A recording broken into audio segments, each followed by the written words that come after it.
He was dead. He was down on the floor.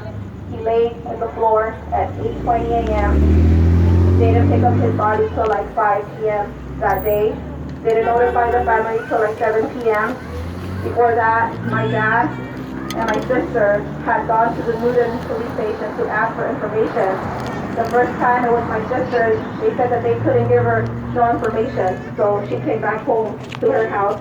Later on, it was my dad, and he asked again for anything, information related to my brother.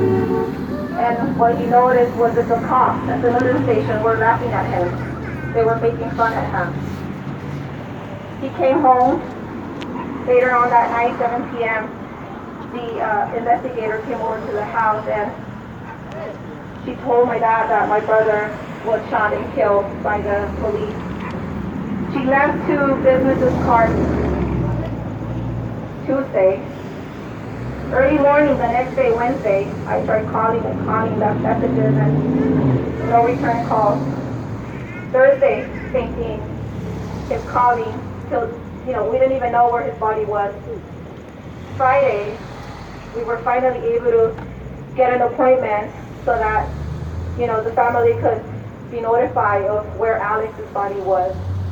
We had to go through so many days without knowing. Not only that, the police laughing at my, family, while we're like in so much pain, losing a loved one. We're trying to process of what had happened. My brother, as we know, they always claim that they had killed a criminal. That's how they get away with everything. So that the community, so that the people believe them, but it's not true. My brother was not a criminal. They mentioned that he was homeless. They mentioned that he had no shirt on. My brother was no homeless. My brother had a t-shirt on. Since that day on November 19th last year, we've been protesting justice for my brother. We did it for a full month in November. After that, we've been doing this every Friday. To this day, we have not received no police report, no autopsy report. We don't know what's going on with Stephen Reed. We do know that he was moved to a different police station because they fear for his life. It's so hard to hear all these stories about Teresa, her son, being killed by the police.